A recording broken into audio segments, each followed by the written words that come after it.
Good morning, everyone. Welcome back to the Spirit of Liberty broadcast. I am Pastor Tommy McMurtry from the Liberty Baptist Church in Rock Falls, and back again every week to just try to give you a message from the Word of God that will hopefully be a help in your life, help to teach you some practical things that will make a difference and help you be a better Christian.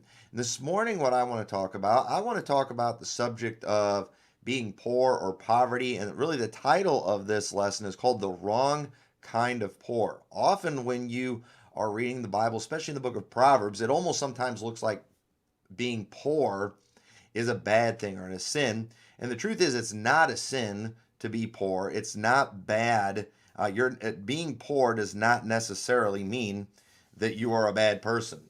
For example, Jesus Christ was poor while he was on earth. There were a lot of things that he didn't have.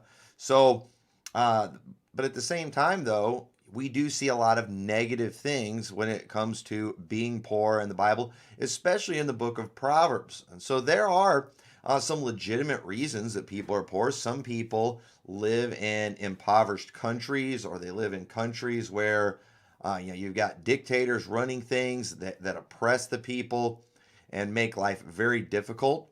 But the truth is, sometimes it is a character problem, because even in the United States, in a very prosperous country, where right now, we've got jobs available all over the place, yet there are some people that are still impoverished. They can't seem to find work. They can't ever seem to do anything. And these people clearly do have character problems. Some people, they have physical disabilities where they're not able to do a lot of the things that other people can do, and therefore they are not going to be as well off as some other people. Doesn't mean these people are bad. It just some of these people have a great deal of character and overcome a lot of these things. But then you've got other people. They're as healthy as a horse, but yet they're completely worthless. They get nothing done. They cannot provide for themselves. So it's definitely wrong for you to ever accuse someone of being in sin or having a character problem just because of the fact that they are poor. It would be wrong for you to just make that claim. That is not right. You should not do that. But at the same time, the Bible warns us about a lot of sins that if we do them, poverty is going to be the consequence. Being poor will be the consequence of those things. So I want to look at the wrong kind of poor today, because once again, it's not being a sin. Bible says Jesus, who was rich, became poor for us. So if being poor is a sin, that's impossible because of the fact Jesus Christ was poor and Jesus Christ was incapable of sin. So let's look at a few passages of Scripture, and let's look at a lot of things that the Bible says causes people to be poor. And you'll see that many of these things are sins. They are character problems that people have. But in Proverbs chapter 1 in verse 10, it's looking at a group of wicked people here. And I want to point out something that it says, because these are people that are guaranteed to end up being poor. All right, so first it says in verse 10, "My son of sinners entice thee, consent thou not. If they say, Come with us, let us lay wait for blood. Let us lurk privily for the innocent without cause. Let us swallow them up alive as the grave, and whole as those that go down into the pit. We shall find all precious substance.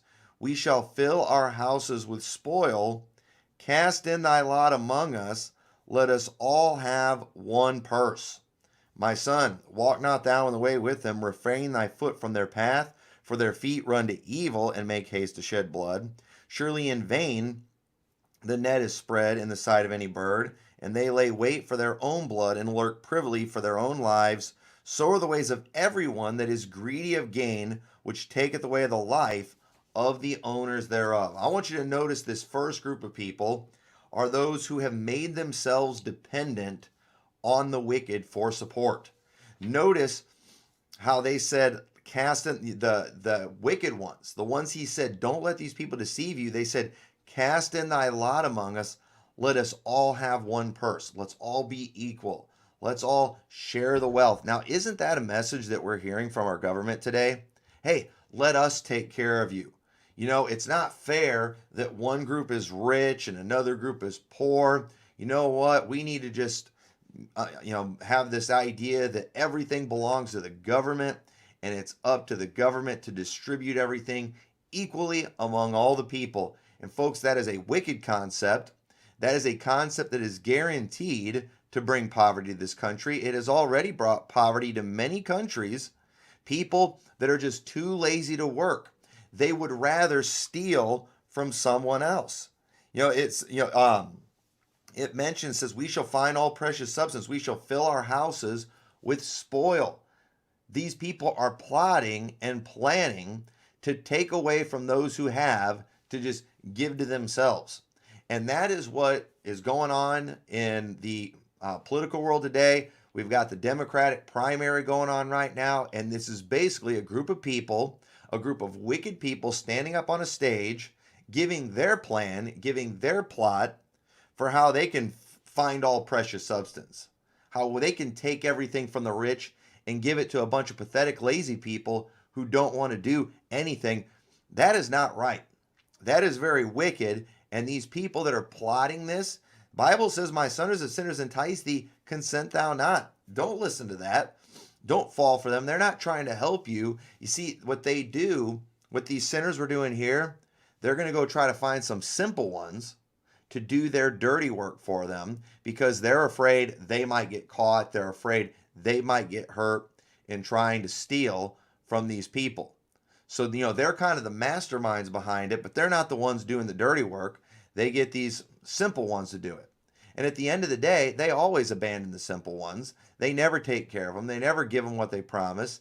And that's what these people running for president are doing today. They're telling you, hey, come join us. Come vote for me. Come put me in office, and then then we're going to take all these things from the rich people and we're going to distribute it all to you. And it's a lie. They're just going to line their own pockets with it. They're just going to make themselves richer with it. You ought to ask yourself, why is it that so many politicians who weren't that rich before they got in are now millionaires now? We ought to ask ourselves that.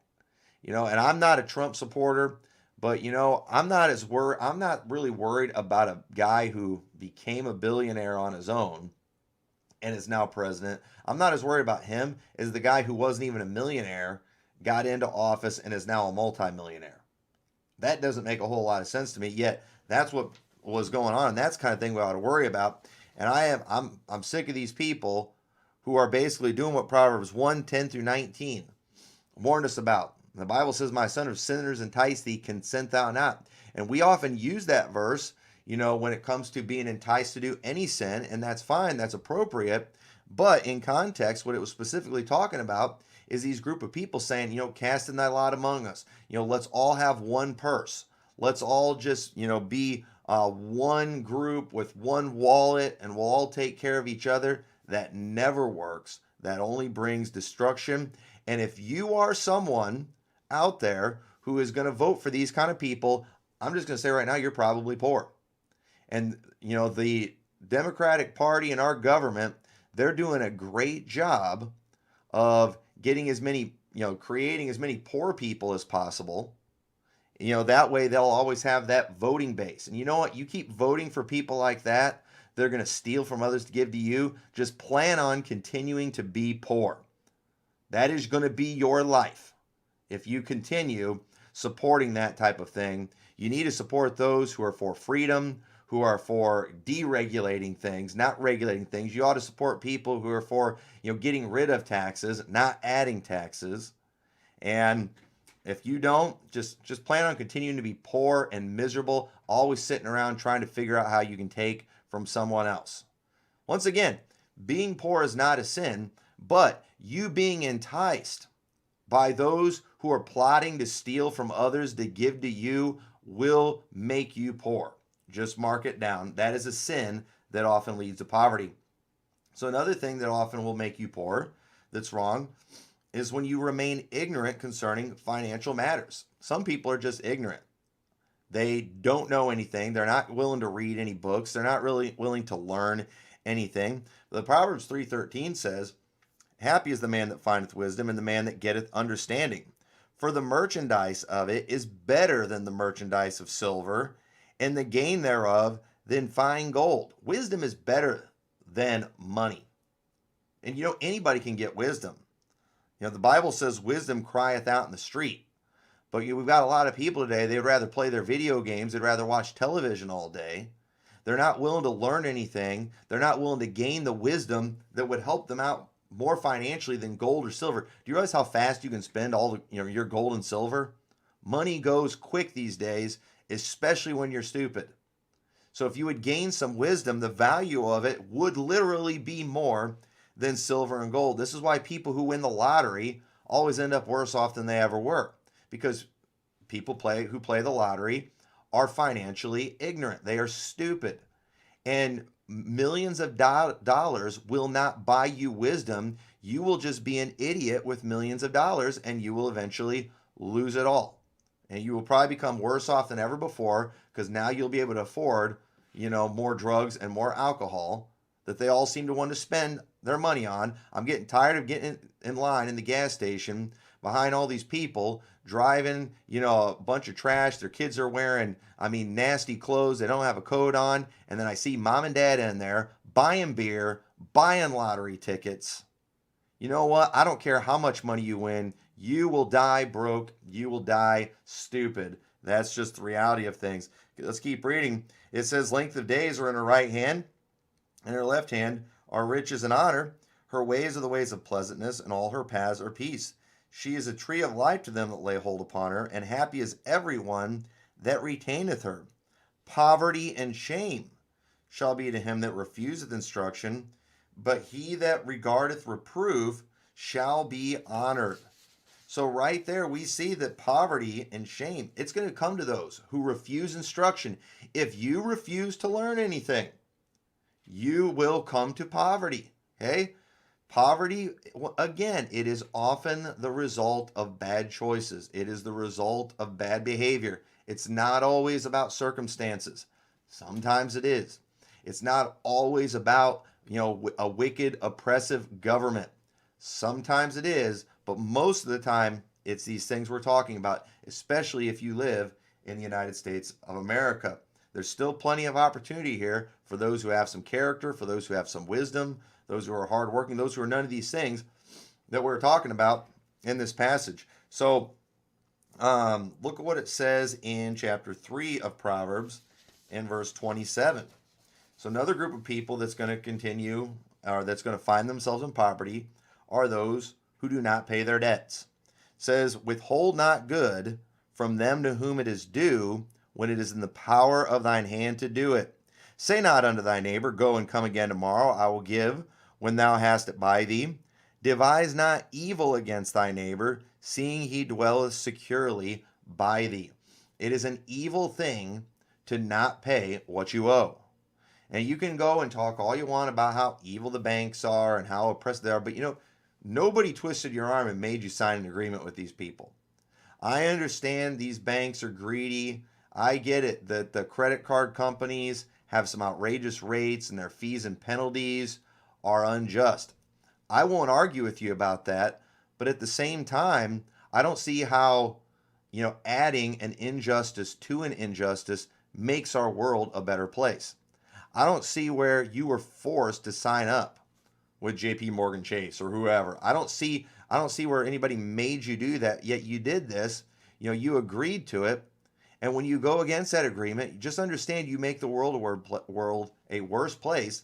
Every time you do that, you ought to pay what you owe.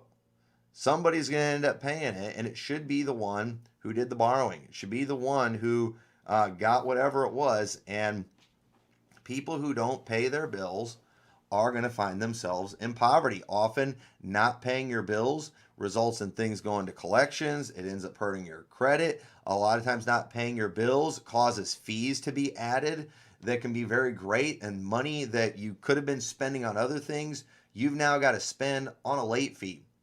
That late fee didn't buy you any more electricity. That late fee that you're paying, that was money you could have used to put some food on your table, but instead it just goes right out the window because you didn't do what you were supposed to do. And you can sit around and cry that those things are unfair, and they may very well be unfair. But understand, that's what you signed up for. That's what you asked for. Nobody made you get, the newer, fancier car. You could have got an old beater. Nobody made you get the big fancy house. You could have got the smaller house. You could have bought the fixer upper. You could have had those things. You chose to do all these things that you knew you probably couldn't do, or maybe you were just hoping you could do. Maybe in your heart, you really thought you were going to pay the bill, but you thought it's because you were going to win the lottery. But, once again, that's just your stupidity making you poor. That's your stupidity getting you in trouble. Sometimes, too, it's just the lack of knowledge. People don't read the terms and conditions. People don't, they don't do the math. Many people, they do not have a written budget. They don't have any type of financial plan. It's just, they're just kind of flying by the seat of their pants and just, spending whatever they have, whenever they feel like it. That's not good. That's going to get you in trouble every time you do that. So you pay your debts. Otherwise, you're going to end up being poor unnecessarily. Another thing that will make you poor is being lazy. And I have to keep putting these disclaimers out there. There are some hardworking people who are poor. I mean, many people would probably consider me poor. Compared to a lot of people, I'm poor. But truth is, just about everybody in the United States is rich compared to most of the world. Most of us in the United States, we have no business calling ourselves poor. If you have food, clothing, and shelter, you're not really poor. If you have transportation, if you have heating in the winter and cooling in the summer, I don't see how you can consider yourself poor. If you have a cell phone, I don't see how you can consider yourself poor. There's a lot of people walking around today like victims who have all of these things. They're walking around with smartphones and they're talking about their poverty. There's something wrong with that. You're going to see all these millennials marching at these Bernie Sanders rallies and things, talking about how they're oppressed and how the government's not getting enough money. But you know what? They don't have jobs, but yet they're wearing designer clothes. They've all got smartphones. So, to act like you're poor is just showing just what a selfish baby you really are. And I think America is producing a lot of those. There's no doubt about that. But some people are just lazy. And if you're lazy, you're going to end up being in poverty. It says in Proverbs 6:6, go to the ant, thou sluggard. Consider her ways and be wise, which having no guide, overseer, or ruler, provideth her meat in the summer, and gathereth her food in the harvest. How long wilt thou sleep, O sluggard? When wilt thou arise out of thy sleep? Yet a little sleep, a little slumber, a little folding of the hands to sleep, so shall thy poverty come, as one that travaileth, and thy want is an armed man. So let's point out a few things in this passage. First off, no one has to tell the ant what to do. No one has to tell the ant to go to work. The ant has no guide, overseer, or ruler. The ant has freedom. And the ant uses that freedom to take care of himself, which is what we should all do. But yet we live in a world today that needs guides, overseers, and rulers because they are pathetic, because they can't take care of themselves. There's a lot of grown men out there that haven't even got the character to set an alarm clock to get their lazy carcasses out of bed in the morning so they can go do their job. That's how pathetic they are. And the Bible says there, a little sleep, a little slumber, a little folding of the hands to sleep, so shall thy poverty come. Those of you that got fired because you slept in and you didn't show up to work in time, you're not a victim. You're what the Bible talks about. You're a sluggard. You're lazy. And your poverty is going to come as a result of it, and you're going to suffer. You wanted that extra sleep so bad, you went and you gave up a job as a result of it. Be prepared to be miserable. It's high time you develop some character. You say, well, it's hard to get up. Well, it wouldn't be that hard to get up if you weren't up late at night watching TV. If you go to bed at a decent hour. If you are lazy, you're going to suffer. You're going to eventually be poor. Proverbs 10:5 says, he that gathereth in summer is a wise son, but he that sleepeth in harvest is a son that causeth shame. You will be an embarrassment to everyone when you're sleeping in the harvest. When there's work to be done and you're too lazy to do it, you're going to be embarrassed. You're an embarrassment to your family. You're an embarrassment to mankind when you're not doing that. These guys that don't have jobs, sleep until noon every day, You're an embarrassment to mankind. It's high time you man up and you go out and you do some work. Proverbs 10:26 says, as vinegar to the teeth and as smoke to the eyes, so is the sluggard to them that send him. What's that talking about there? That's talking about when if you as a boss or an employer are working with a sluggard, a lazy person, it's going to be like vinegar to the teeth and smoke to the eyes. In other words, it's going to irritate you working with these people. There are some people, you can give them a job, but you're going to regret it.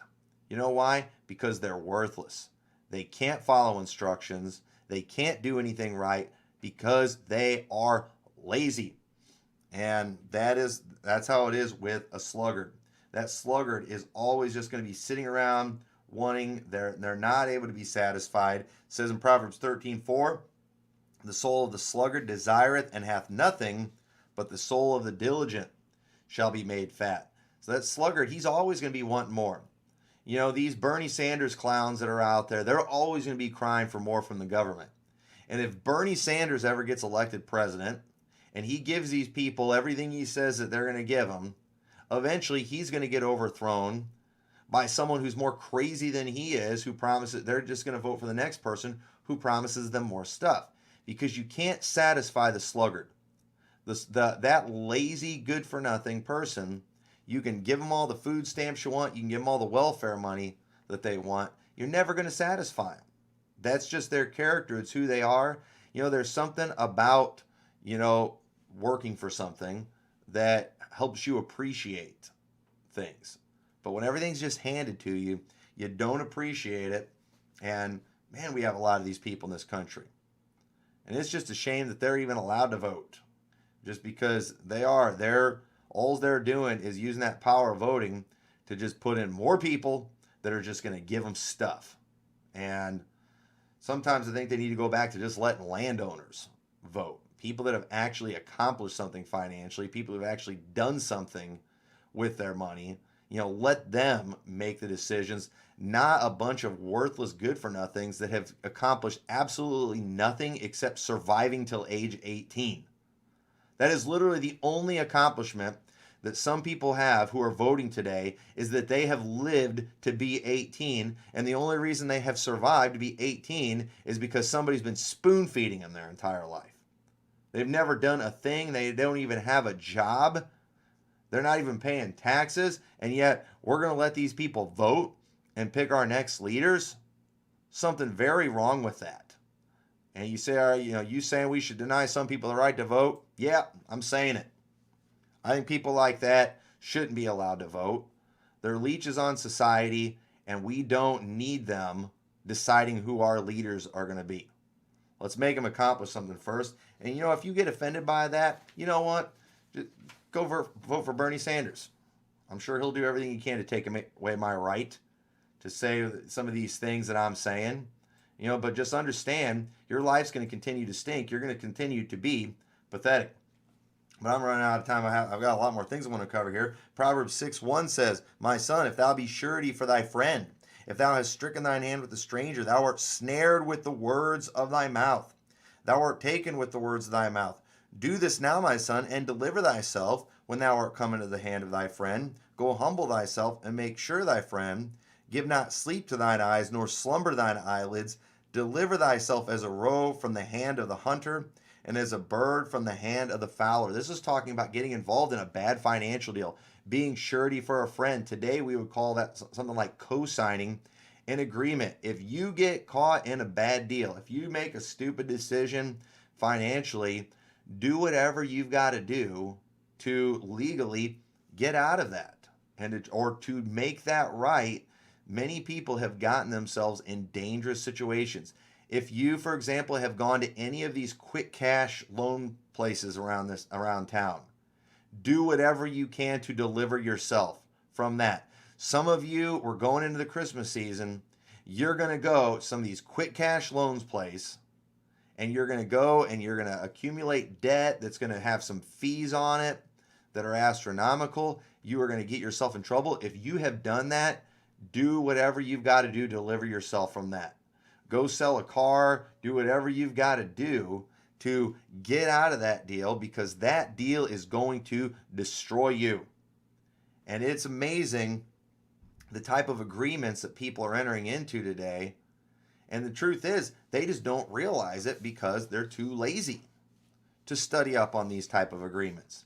They're so financially ignorant that they don't understand, what they don't know what high interest is when they get involved in a deal like that. They don't understand how these things work because they've never actually done any homework. They don't know math. They flunked out in math in school because they were too lazy to do their homework, and then they wonder why they find themselves in these quick cash places and getting themselves in major debt. It's because you were too lazy to do your math in school, and that laziness is carried over into your adult years, and now you're making stupid financial decisions and working with crooked companies. And it's your fault. Unfortunately, these places are legal. And I don't necessarily think the government ought to decide what interest rate should be and what's too much or too little. I just think people ought to be educated enough to know that if somebody's charging you 30% interest, that you shouldn't get involved in that place. That you ought to run away from those people, that they're a crook, that they're a con man, that they're a loan shark, and they're to be marked and avoided. That's what people ought to do. But unfortunately, people are falling for it. They make foolish financial decisions. Another thing that'll bring you poverty is just being dishonest. It says in Proverbs 10 and verse 2, it says, treasures of wickedness profit nothing, but righteousness delivereth from death. The Lord will not suffer the soul of the righteous to famish, but he casteth away the substance of the wicked. He becometh poor that dealeth with a slack hand, but the hand of the diligent maketh rich. So if you're going to be dishonest, if you're going to deal with the slack hand, just plan on being poor. It's eventually going to catch up with you. You're eventually going to get caught. Proverbs 11:1 says, a false balance is abomination to the Lord, but a just weight is his delight. God is disgusted by you if you are doing dishonest practices, and he eventually is going to let you get caught. Eventually, you are going to get busted. You might make some good, profitable deals for a little while, but eventually you're going to lose out and you're going to find yourself in poverty because you were a crook, you were dishonest, and you've got the hand of the Lord against you. So don't just be honest. Honest is valuable. Integrity is valuable. Do not throw that away for a few extra dollars. It's not worth it. Always do things honest. Some people too, especially in our government, because of a lot of our welfare programs, many people are even faking disabilities. Proverbs 19:24 says, a slothful man hideth his hand in his bosom and will not so much as bring it to his mouth again. He's basically acting like he can't even feed himself. He's pretending to have a disability so somebody else will feed him because he's that lazy. And there's people like that, pretending they have disabilities, pretending they have this disorder or whatever. No, here's your disorder. You're lazy. Here's your disability. You're a sluggard. And you know what? You just need to toughen up. You need to man up. You need to learn how to deal with some stress. You need to learn how to do the hard things. And you need to get your lazy carcass to work. And if you're not willing to do that, you will always be poor. That's all there is to it. And you'll be poor, not like Jesus Christ was, who made himself poor. You're going to be poor because you've asked for it. You deserve it. And I don't have time to go on the last one, but people who don't appreciate what they have, they're going to be poor. The slothful man roasteth not that which he took in hunting. People who waste. We've got a lot of wasters in this area. A bunch of dirty, nasty litter bugs just wasting food, wasting everything, wasting their money.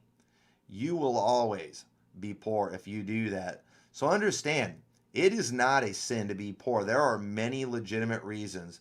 But understand, much poverty that's in the world today is a result of sin. And the book of Proverbs warns us about these things.